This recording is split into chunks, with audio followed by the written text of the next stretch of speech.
నమస్కారం, వార్తలకి స్వాగతం. ఈనాటి ముఖ్యాంశాలు.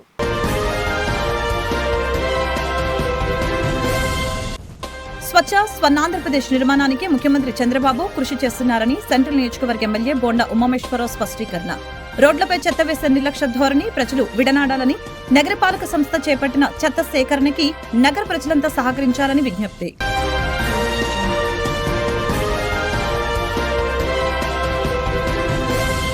ఎలక్ట్రానిక్ వ్యర్థాలలో ఉండే రసాయన పదార్థాల వలన కలిగే అనర్థాలపై ప్రతి ఒక్కరూ అవగాహన కలిగి ఉండాలని జిల్లా కలెక్టర్ లక్ష్మీషా వెల్లడి. రాష్ట్రాన్ని కాలుష్య రహితంగా తీర్చిదిద్దాలన్న దృఢ సంకల్పంతో రాష్ట్ర ప్రభుత్వం స్వర్ణాంధ్ర స్వచ్ఛాంధ్ర కార్యక్రమాన్ని నిర్వహిస్తుందని వ్యాఖ్య.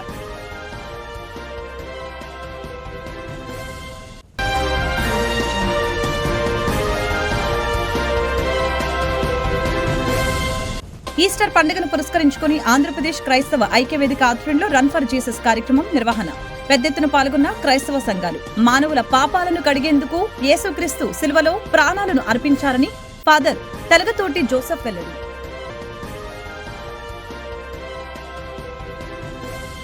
స్వచ్ఛ స్వర్ణాంధ్రప్రదేశ్ నిర్మాణానికి ముఖ్యమంత్రి చంద్రబాబు నాయుడు కృషి చేస్తున్నారని ప్రభుత్వ విప్ సెంట్రల్ నియోజకవర్గ ఎమ్మెల్యే బోండా ఉమామేశ్వరరావు స్పష్టం చేశారు.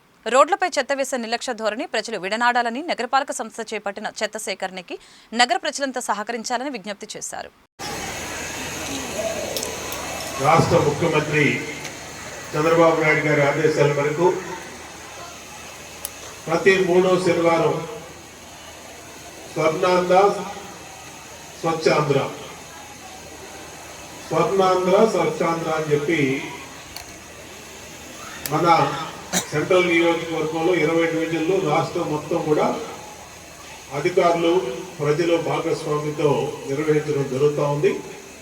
ఈ కార్యక్రమాన్ని చేసినటువంటి అసిస్టెంట్ కమిషనర్ గారికి, అలాగే ఏఎంహెచ్ఓ బాబు శ్రీనివాస్ గారికి, అట్లాగే డివిజన్ పార్టీ అధ్యక్షుడు బంగారు నాయుడు గారికి, అలాగే సోదరుడు సెక్రటరీ వేల్పుల్ రాజేష్కి, అలాగే ఇన్ఛార్జ్ జాన్వలి, మా సోదరి పర్వీను, అలాగే ఇక్కడ ఇచ్చేసినటువంటి నాయకులకి, కార్యకర్తలకి, మా పిల్లలకి ఆశీస్సులు, పెద్దలందరికీ నమస్కారాలని తెలియజేసుకుంటూ ఈరోజు చాలా ప్రతిష్టాత్మకంగా దేశం మొత్తం కూడా భారత ప్రధాని నరేంద్ర మోడీ గారు తీసుకున్నటువంటి కార్యక్రమం స్వర్ణాంధ్ర స్వచ్ఛాంధ్ర. దీన్ని మనం సెంట్రల్ నియోజకవర్గంలో మన అధికారులు బ్రహ్మాండంగా అమలు చేస్తూ ఉన్నారు. దీని మీద ప్రజలు అయినటువంటి మనం అవగాహనతో ఉండాల్సిన అవసరం ఉంది. పిల్లల కానించి, స్కూల్ పిల్లల కానించే ఒక క్రమశిక్షణ, ఒక పద్ధతి, అలాగే ఇంట్లో ఉన్నటువంటి మా అక్క చెల్లెళ్ళు, పెద్దలందరూ కూడా అవగాహనతో ఉండాల్సిన అవసరం ఉంది. ఎందుకంటే మనం ఫస్ట్ నుంచి కూడా చెత్త బయట వేయడంలో కానీ, చెత్తని మరి మున్సిపల్ సిబ్బందికి ఇవ్వడంలో కానీ ఆలస్యం వహిస్తూ ఉండడం అనేది మనకు అలవాటు. దాన్ని మనం ఆ నిర్లక్ష్యాన్ని వీడాలి. ఎందుకంటే ఇవాళ తడి చెత్త, పొడి చెత్త, రెండింటికి కూడా మున్సిపల్ కార్పొరేషన్ అధికారులు సపరేట్ గా కలెక్ట్ చేస్తూ ఉంటాం. మనం ఏం చేస్తామంటే ఆ బయటగా మనం అతను వచ్చినప్పుడు బండి చెత్తకో, లేకపోతే మనం ఏదో పని మీద ఉండో దాన్ని అది తర్వాత చూసినప్పుడు గబక్కన గోడ మీద నుంచి రోడ్డు మీద విసిరేయటం అనేది మనకు సహజంగా ఉన్నటువంటి అలవాటు. దాన్ని ఆ రోజులు పోయి దాన్ని విడిచేయాలి. అది బ్యాడ్ హ్యాబిట్. అది ఇవాళ కార్పొరేషన్ అధికారులు చూస్తే ఫైన్ కూడా వేస్తారు. ఎందుకోసం అంటే మన ఆరోగ్యం కోసం, ఇదేమి అధికారుల ఆరోగ్యం కోసం కాదు. అధికారులు కూడా ప్రజల్లో భాగస్వాములు. వాళ్ళందరూ కష్టపడి పనిచేసేది మనందరం ఆరోగ్యంగా ఉండటం కోసం, అలాగే మన కార్పొరేషన్ నీట్గా ఉండటం కోసం, మన నియోజకవర్గం, మన డివిజను పరిశుభ్రంగా ఉండటం కోసం. ప్రపంచంలో జపాన్ అనే దేశం ఎంత క్లీన్ గా ఉంటుందంటే ఆ దేశం దానికి ప్రజలే ఒక్క అధికారి రోడ్డు మీద కనపడ్డు, ఒక్క అధికారి ఎక్కడ కనపడ్డు. ప్రజలు ఏదన్నా ఒక పొరపాటున జేబులోంచి ఒక ఎదరెళ్ళే మనిషి దగ్గర నుంచి ఒక చాక్లెట్ కాగితం, ఒక మామూలు కాగితం పడిపోతే అతను చూసుకోకుండా వెళ్ళిపోతే వెనకాల వచ్చిన మనిషి ఆ కాగితం తీసుకుని జోబులో పెట్టుకుంటాడు. మళ్ళీ ఎక్కడ చెత్త డబ్బా కనబడితే డస్ట్బిన్, అక్కడ చెత్త డబ్బాలో డస్ట్బిన్ వేస్తాడు. పొరపాటును కూడా రోడ్డు మీద ఒక వేస్ట్ పేపర్ కానీ, ఒక వేస్ట్ కవర్ కానీ, ఇంకో చెత్త కానీ అలాంటి దేని మనం కూడా ఇవాళ కార్పొరేషన్ అన్ని చోట్ల ఎలక్ట్రానిక్ వ్యర్థాలలో ఉండే రసాయనిక పదార్థాల వలన కలిగే అనర్థాలపై ప్రతి ఒక్కరు అవగాహన కలిగి ఉండాలని జిల్లా కలెక్టర్ లక్ష్మీషా తెలిపారు. రాష్ట్రాన్ని కాలుష్య రక్షితంగా తీర్చిదిద్దాలన్న దృఢ సంకల్పంతో రాష్ట్ర ప్రభుత్వం స్వర్ణాంధ్ర స్వచ్ఛాంధ్ర కార్యక్రమాన్ని నిర్వహిస్తుందని చెప్పారు. ఎలక్ట్రానిక్ వస్తువుని స్వర్ణాంధ్ర స్వచ్ఛాంధ్ర ద్వారా ప్రభుత్వం చేపట్టిన ఈ వ్యర్థాల సేకరణకి అందించి కాలుష్య రహిత జిల్లాగా తీర్చిదిద్దటంలో భాగస్వాములు కావాలని ప్రజలకు పిలుపునిచ్చారు. మనము ఏ ప్రకారంగా అరికట్టాలి, దానికి ప్రత్యామ్నాయాలు ఏమనే దాని గురించి చర్చించుకున్నాము. ఇప్పుడు అక్కడ ఆటోలో వీడియో ప్లే చేస్తూ ఉంది, అక్కడ సింగిల్ యూజ్ ప్లాస్టిక్ గురించి అన్నీ చెప్తూ ఉన్నారు. ఈ ప్రకారంగా ప్రతి నెల ఒక్కొక్క థీమ్ని మనము మననం చేసుకుంటూ ఆ థీమ్గా ఆనలుగా వదిలేయకుండా, సో ప్రతి థీమ్ని మనము అంతర్గతం చేసుకుంటూ మన డైలీ ప్రాక్టీస్లో దాన్ని ప్రాక్టీస్ చేసుకుంటూ సమాజాన్ని అలాగే మన సొసైటీని క్లీన్గా ఉంచడానికి, స్వచ్ఛంగా ఉంచడానికి, ఆంధ్రాన్ని స్వర్ణాంధ్రగా తీర్చిదిద్దడానికి ప్రతి ఒక్కరి సహకారం చాలా అవసరం. ఇప్పుడు ఈ వేస్ట్కి ఇప్పుడే పెద్దలు మాట్లాడుతూ చెప్తారు, అది ఈ ఎలక్ట్రానిక్ గ్యాడ్జెట్స్ లేకుండా ఇప్పుడు ఉండలేము. Electronic gadgets has become part and parcel of our life. అది లేనిదే ఇప్పుడు మాట్లాడుతున్నానంటే ఈ సౌండ్ మీకు అందరికీ వినిపిస్తూ ఉందంటే ఎలక్ట్రానిక్ గ్యాడ్జెట్ ఉంది. కానీ ఇక్కడ కావాల్సిన ఆలోచన ఏంటంటే ఎలక్ట్రానిక్ గ్యాడ్జెట్ ఎంతవరకు అవసరం, అలాగే ఎన్నిసారి మనకు కొత్త గ్యాడ్జెట్స్ అవసరం వస్తాయి. ఇప్పుడు మొబైల్ ఉంది, మొబైల్ లేని కుటుంబం లేదు, ప్రతి ఒక్కరి దగ్గర మొబైల్స్ ఉన్నాయి. కానీ ఆ మొబైల్ని మనం ఒకసారి కొత్త మొబైల్ వచ్చిందంటే పాత మొబైల్ వేస్ట్ అయిపోతుంది. సో అది ఎలక్ట్రానిక్ వేస్ట్గా మారుతుంది. కొత్త మొబైల్ ఎప్పుడు అవసరం వస్తుంది, అది ఊరికే మార్కెట్లో వచ్చింది అడ్వర్టైజ్ చూపిస్తున్నారు, కొత్త బ్రాండ్ వచ్చింది తీసేసుకుందామా, లేదా ఉన్నదాన్ని మనం రివైజ్ చేసుకోవచ్చు అనేదాన్ని మనం ఆలోచించాల్సిన అవసరం ఉంటుంది. ప్రతి ఒక్క కొత్త గ్యాడ్జెట్ మనం కొన్నామంటే మనం ఉన్న పాత గ్యాడ్జెట్లో ఉన్న లెడ్, క్యాడ్మియము, ఆర్సెనిక్, ఇతర అనేక హెవీ మెటల్స్ అలాగే రాసాయనికాలని మనము మన ప్రకృతికి వదిలేస్తుంటాం. ఇప్పుడు అన్ఆర్గనైజ్డ్ సెక్టర్లో చాలా జరుగుతూ ఉంది. సో ఇప్పుడే కమిషనర్ మాట్లాడుతూ చెప్పారు, మన రాష్ట్రంలోనే దాదాపుగా 3.5 లక్షల టన్స్ ఒక సంవత్సరానికి ఈ వేస్ట్ జనరేట్ అవుతూ ఉంది. దీంట్లో ఓన్లీ 25% మాత్రమే అక్కడక్కడ వచ్చి కలెక్ట్ చేసుకుని ఇండస్ట్రీ తీసుకెళ్ళి చేస్తున్నారు. మిగతా 80% సొసైటీలో ఎక్కడ డ్రైనో లేదా అవసరనో లేదా భూమిలో వెళ్ళిపోతూ ఉంది. ఇంకా కొంతమంది అన్ఆర్గనైజ్డ్ సెక్టర్ దీన్ని తీసుకెళ్ళి కాల్ చేస్తూ ఉన్నారు. ఇప్పుడు అర్బన్ మైనింగ్ గురించి చెప్పారు, ఏంటి దీంట్లో కొన్ని ఈ గోల్డ్, ఇటువంటి సిల్వర్, ఇటువంటి మెటల్ కూడా దొరుకుతాయి. కానీ దీన్ని సైంటిఫిక్గా చేస్తే పర్యావరణం కాపాడుతాము. అన్సైంటిఫిక్గా కనుక దీన్ని చేస్తే నార్మల్ పిల్లలు ఏం చేస్తారు, దీన్ని తీసుకెళ్ళి కాల్ చేసి దాని నుంచి మెటల్ తీసుకోవడానికి ట్రై చేస్తారు. ఆ కాలుస్తున్నప్పుడు అక్కడ వచ్చిన విషవాయువు వల్ల క్యాన్సర్, బ్రెస్ట్ క్యాన్సర్, హార్మోన్ ఇంబ్యాలెన్సు, చిన్నపిల్లలకి క్యాన్సర్ రావడము, అలాగే ఈవెన్ తల్లి పాలలో కూడా విష పదార్థాలు కనిపించే ప్రమాదం ఉంటుంది. దీన్ని అన్సైంటిఫిక్గా ఇలాగ మనం ఎక్కడైతే పడేస్తే అది అన్సైంటిఫిక్గా కనుక ప్రొసెస్ చేస్తే మీరు మనమైతే కొత్త మొబైల్ కొనడానికి పెట్టాము డబ్బులు, దానికన్నా దుప్పటి 2 రెట్లు డబ్బులు దాని నుంచి వచ్చే జబ్బులు నయం చేసుకోవడానికి పెట్టాల్సిన అవసరం వస్తుంది. సో ఇటువంటి ప్రమాదం జరగకూడదంటే మనం కొంచెం బాధ్యతగా ఉండాలి. ఏదైనా కొత్త గ్యాడ్జెట్స్ కొంటున్నప్పుడు ఆలోచించాలి, ఉన్న గ్యాడ్జెట్స్ని, ఉన్న మొబైల్ని, ఉన్న టీవీని, ఉన్న రేడియోని, ఉన్న కెమెరాని మనం రిపేర్ చేయించుకోవచ్చా, రిపేర్ చేసుకుని ఇంకొక సంవత్సరం దీన్ని కొత్తది కొనడం పోస్ట్పోన్ చేస్తే ఆ 1 సంవత్సరం మనము పర్యావరణాన్ని, ఎంతోమంది జీవితాలని, ఆరోగ్యాన్ని కాపాడిన వాళ్ళు అవుతాం. సో ఇది దీనికి ఉన్న ఇంపార్టెన్స్. దైవ కుమారుడు అయినప్పటికీ మానవుల పాపాలను కడిగేందుకు యేసుక్రీస్తు సెలవులో ప్రాణాలను అర్పించారని ఫాదర్ తెలగతోటి జోసెఫ్ తెలిపారు. యేసు ప్రభు త్యాగాన్ని స్మరించుకుంటూ గుడ్ ఫ్రైడే మరియు ఈస్టర్ పండుగలని జరుపుకుంటామని తెలిపారు. అంతేకాకుండా మరి విజయవాడ నగరంలో ఉన్నటువంటి క్రైస్తవ విశ్వాసులందరూ కూడా ఐక్యతగా ఉన్నారు. ఒకే దేవుడు, ఒకే విశ్వాసము, ఒకే బాప్తిస్మమును పొంది ఉన్నామని చెప్పి తెలియజేయడానికి కూడా ఈ రన్ ఫర్ జీసస్ అనేటువంటిది మరి ప్రతి సంవత్సరం ఏర్పాటు చేయడం జరిగినది. ఈ రన్ ఫర్ జీసస్ సుమారు 600 ప్రాంతాలలో ఈ రన్ ఫర్ జీసస్ ప్రతి సంవత్సరము కూడా జరుగుతుందని చెప్పేసి తెలియజేస్తూ ఉన్నాము. మా యొక్క విశ్వాసం ఏమిటంటే యేసు తిరిగి లేచెను అనేటువంటి యేసు నేడు లేచెను అనేటువంటి అదే మా యొక్క విశ్వాసము. ఆయన పునరుద్ధానుడై మరలా ఆయన తిరిగి వస్తారని చెప్పేసి కూడా ఆయన సెలవిస్తూ ఉన్నాడు. కాబట్టి మరి సమాజం అంతా కూడా మరి మా యొక్క విశ్వాసాన్ని మరి నమ్మవలసిందిగా మేము కోరుకొడుచు ఉన్నాము. అంతేకాకుండా ఇక్కడ వివిధ శాఖల వారంటే ఫెడరేషన్ ఆఫ్ తెలుగు చర్చెస్ తరపున నిబిడమైన మేమందరము కూడా ఈ రీతిగా రన్ ఫర్ జీసస్లో పాల్పంచుకోవడం అనేటువంటిది ప్రతి ఒక్కరికి కూడా అది దీవెన ఆశీర్వాదకరం అని చెప్పేసి కూడా తెలియచేస్తూ దేవుడిచ్చినటువంటి యొక్క అవకాశానికి దేవాతి దేవునికి నిండి వందనాలు తెలియచేస్తూ, గుడ్ ఫ్రైడే అంటే క్రీస్తు శ్రమలు.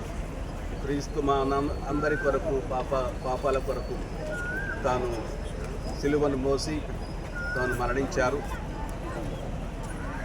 ఆయనను సిలువ వేసి ఆ విధంగా దైవ కుమారుడైనా సరే మనందరి పాపాల కొరకు ఆయన మరణించారని మేమందరం దృఢంగా నమ్ముతూ ఆ విశ్వాసాన్ని మేము వ్యక్తపరిచాం.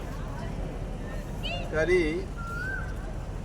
మన ఈ నగరంలో చాలామందికి బహుశా గుడ్ ఫ్రైడే తెలుసు కానీ ఈస్టర్ అంటే ఏంటో తెలియదు. ఎందుకంటే ప్రభువు ఆయన మరణించిన తర్వాత 3వ రోజున తిరిగి లేచారు. దాన్నే మేము రెజరెక్షన్ అంటారు. అదే తాను మరణం నుంచి లేచారో అదే పాస్కా పండుగ అంటాం. ఆ పండుగను కొనియాడటానికి, ఆ పండుగను ఈరోజు అందరికీ తెలియపరచడానికి రన్ ఫర్ జీసస్ అని మేము ప్రారంభించాం. గత చాలా సంవత్సరాల నుంచి 15-20 సంవత్సరాల నుంచి జరుగుతూ ఉంది. ఇక్కడ అన్ని క్రైస్తవ శాఖలు ఇక్కడ ఐక్యమై ఈ విషయాన్ని కోసం ముఖ్యంగా వాళ్ళు సాక్ష్యాన్ని ఇస్తూ చాలా శాంతిపూర్వకంగా ఈ ర్యాలీని ప్రదర్శిస్తున్నారు. అందుకే దీన్ని రన్ ఫర్ జీసస్ అని చెప్పాం. మీరు చూసే పెద్దలందరూ వివిధ సంఘాలకు చెందిన వాళ్ళు. ఇది కేవలం మన విశ్వాసాన్ని ప్రదర్శించడానికి మాత్రమే చేస్తున్నాం. అదేవిధంగా శాంతిపూర్వకంగా చేస్తున్నాం. మన నగరానికి శాంతి సమాధానాలు, ప్రభుని ఆశీర్వాదాలు మెండుగా రావాలని, అదేవిధంగా మనం ఇంకా మంచి మార్గంలో నడుస్తూ మన నగరం ఇంకా వర్ధిల్లాలని దీని యొక్క ముఖ్యమైన భావం. స్వచ్ఛ భారత్ కార్యక్రమానికి అనుగుణంగా పరిసరాలని స్వచ్ఛందంగా ఉంచేందుకు గాను రాష్ట్ర వ్యాప్తంగా ఉత్తర్వులు అనుసరించి ఇంద్రకీలాద్రిపై గల శ్రీ దుర్గామల్లేశ్వర స్వామి వారి సన్నిధిలో దేవస్థానం రాజగోపురం ముందు స్వచ్ఛాంధ్ర స్వర్ణాంధ్ర ప్రతిజ్ఞ జరిగింది.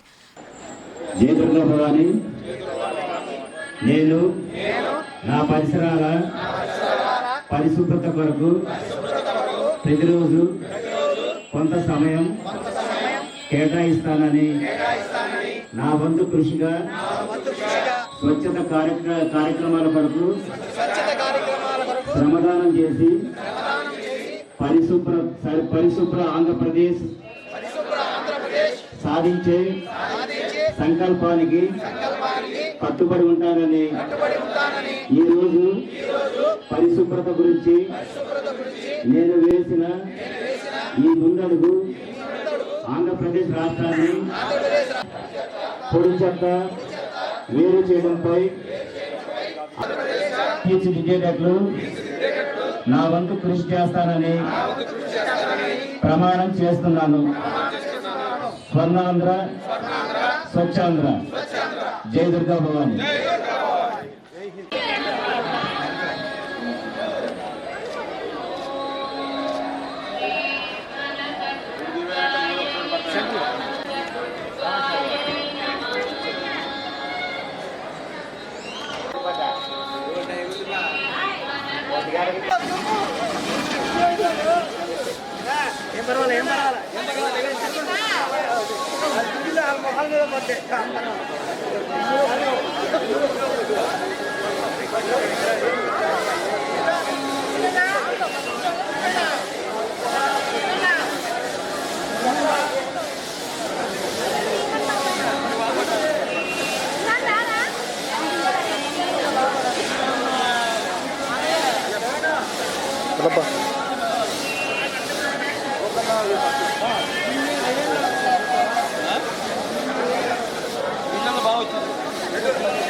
ఈ వేస్ట్ ఎలక్ట్రానిక్ వ్యర్థాల వలన తీవ్రమైన అనర్థాలు పొంచి ఉన్నాయని తూర్పు ఎమ్మెల్యే గద్దె రామ్మోహన్ తెలిపారు. భవిష్యత్తుపై తీవ్ర దుష్ప్రభావం చూపుతున్న ఈ వ్యర్థాల సేకరణని ఉద్యమంగా చేపట్టి వ్యర్థాలను రీసైక్లింగ్ చేయడం ద్వారా విలువైన లోహాల వృధాలను అరికట్టడంతో పాటు పర్యావరణాన్ని పరిరక్షించుకోవడంలో భాగస్వాములు కావాలని ప్రజలకి పిలుపునిచ్చారు. మన ఇంట్లోనే ఒక కబోర్డ్లో పెట్టేస్తాం వాటిని, మరి నా ఇంట్లో మాత్రం చాలా ఉన్నాయి కబోర్డ్లు. అవన్నీ ఏ రోజుగా డస్ట్బిన్లో పడేయం, అది కాస్ట్లీ వస్తువు కాబట్టి ఏంటో మరి పడేయం. అదేవిధంగా మీ పాదరక్షణ షూస్ కానీ చెప్పులు కానీ చూసుకుంటే చాలా ఇళ్లలో ముందు ర్యాక్ ఉంటుంది. ఆ ర్యాక్ నుండా కూడా పనికిరాని బూట్లే ఉంటాయి, ఎక్కువగా వాడే 2-3 జతలు ఉన్నా పనికిరానివి ఎక్కువ ఉంటాయి. ఆ డిస్పోజింగ్ చేయాలనే ఆలోచన కానివ్వండి, ఆ సిస్టమ్ కానివ్వండి లేకపోవటం వల్ల ఇలాంటివి జరుగుతూ ఉన్నాయి.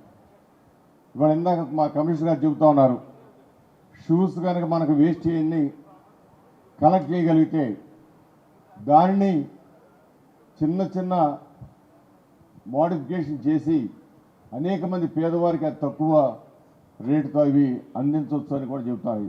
ఇవన్నీ జరుగుతున్నాయి, అభివృద్ధి చెందిన దేశాల్లోనే జరుగుతున్నాయి ఇవన్నీ కూడా. అదేవిధంగా మన ఈ బెంగళూరులో ఒక కంపెనీ ఉంది. బెంగళూరు అంటేనే మొత్తం ఈ వేస్టే కొన్ని 100 టన్నులు వస్తుంది, 100 కాదు 1000 టన్నులు వస్తుంది. వాటన్నిటినీ ప్రాసెస్ చేయగల సమర్థవంతమైన కంపెనీ కూడా ఉంది. కానీ ఆ వేస్ట్ పుట్టే కాడి నుంచి ప్రాసెస్ చేసే కాడికి తీసుకొచ్చే మెకానిజం లేక అటు కంపెనీ ముందుకెళ్ళలేదు, ఆ వేస్ట్ వలన పొల్యూషన్ పెరిగిపోతూ ఉంది.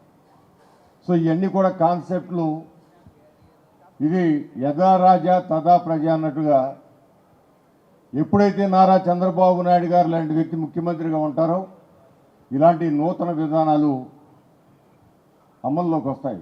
మీ అందరికీ తెలుసు, ఈ మొక్కలు నాటింది ఆ రోజున మొక్కలు పెంచడం మంచిదని చెబుతారు, మొక్కల వల్ల ఆరోగ్యం అని చెబుతాం.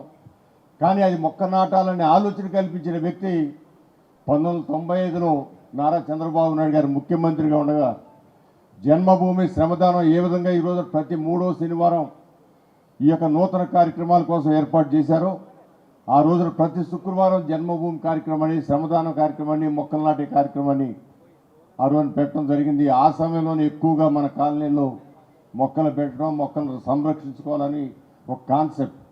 ఈ రోజున ఎంతమందికి తెలుసు ఈ వేస్ట్ వల్ల పొల్యూషన్ కంట్రోల్ చేయడమే కాకుండా దాని ద్వారా మనం సంపదను కూడా సృష్టించదనే మాట చాలామందికి తెలియకపోవచ్చు. తెలియక ఇక్కడ ఉన్న వాళ్ళందరూ మేధావులే, రిటైర్డ్ లెక్చరర్స్ ఉన్నారు, వ్యాపారాలు చేసిన వాళ్ళు ఉన్నారు, మళ్ళీ అనేక చోట్ల ఉద్యోగాలు చేసిన వాళ్ళు ఉన్నారు, అందరికీ తెలిసిన విషయమే. మాజీ ఎంపీ చింతమోహన్ తమ నాయకుడు కాన్షీరామ్ని ఏకవచనంతో సంబోధించడాన్ని తాము తీవ్రంగా వ్యతిరేకిస్తున్నామని బీఎస్పీ రాష్ట్ర ప్రధాన కార్యదర్శి పుష్పరాజ్ వెల్లడించారు. తమ నాయకుడు కాన్షీరామ్ వలన దేశంలోని బడుగు బలహీన వర్గాలకి చెందిన వారు ఎందరో రాజ్యాధికారం చేపట్టారని, అటువంటి నాయకుని పట్ల ఏకభావంతో సంబోధన చేయడం దురదృష్టకరమని చెప్పారు.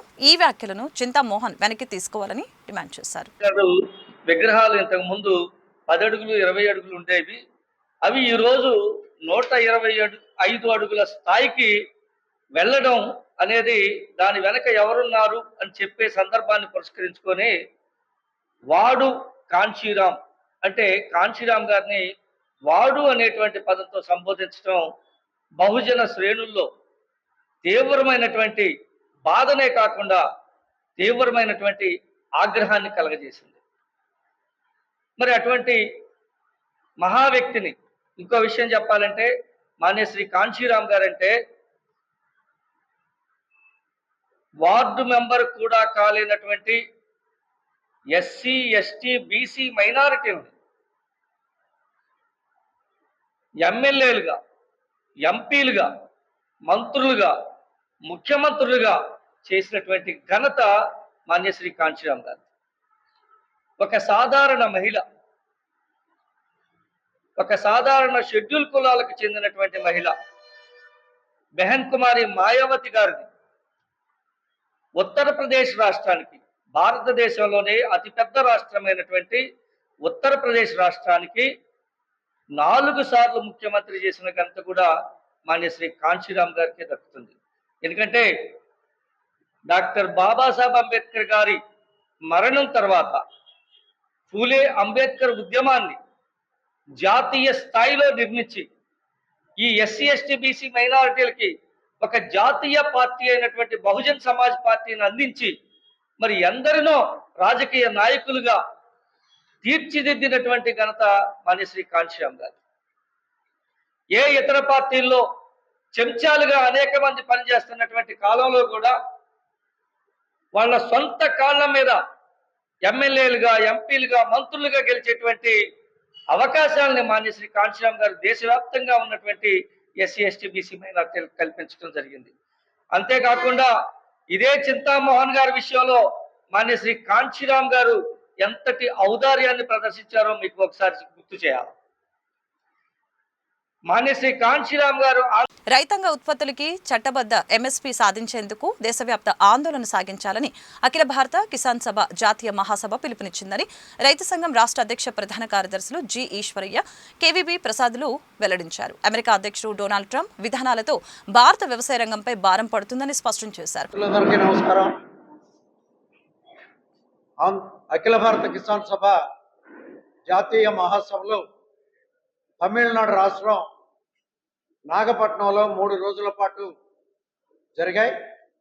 ఈ 3 రోజులు వివిధ రాష్ట్రాలకు చెందిన దాదాపు 19 రాష్ట్రాల నుండి 650 మందికి పైగా డెలిగేట్స్ హాజరయ్యారు.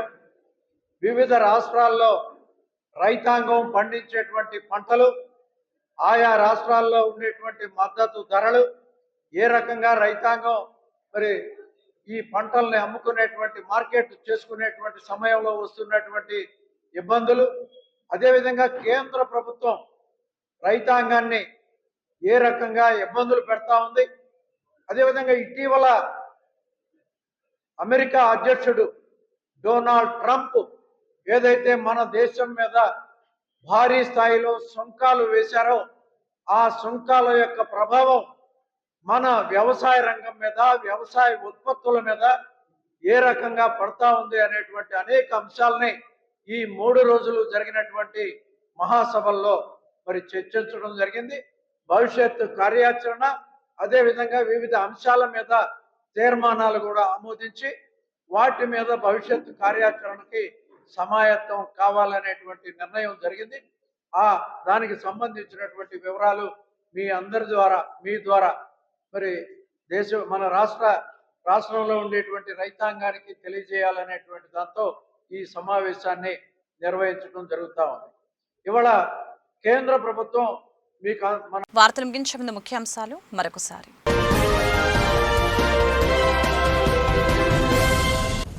స్వచ్ఛ స్వర్ణాంధ్రప్రదేశ్ నిర్మాణానికి ముఖ్యమంత్రి చంద్రబాబు కృషి చేస్తున్నారని సెంట్రల్ నియోజకవర్గ ఎమ్మెల్యే బోండా ఉమామేశ్వరరావు స్పష్టీకరణ. రోడ్లపై చెత్త వేసే నిర్లక్ష్య ధోరణి ప్రజలు విడనాడాలని, నగరపాలక సంస్థ చేపట్టిన చెత్త సేకరణకి నగర ప్రజలంతా సహకరించాలని విజ్ఞప్తి.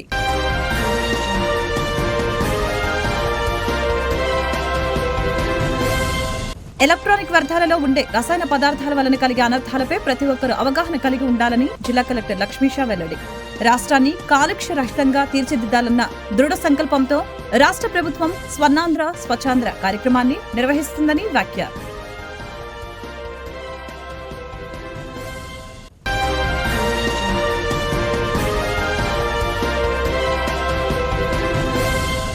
ఈస్టర్ పండుగను పురస్కరించుకుని ఆంధ్రప్రదేశ్ క్రైస్తవ ఐక్యవేదిక ఆధ్వర్యంలో రన్ ఫర్ జీసస్ కార్యక్రమం నిర్వహణ. పెద్ద ఎత్తున పాల్గొన్న క్రైస్తవ సంఘాలు. మానవుల పాపాలను కడిగేందుకు యేసుక్రీస్తు సిలువలో ప్రాణాలను అర్పించారని ఫాదర్ తెలగతోటి జోసెఫ్ వెల్లడి.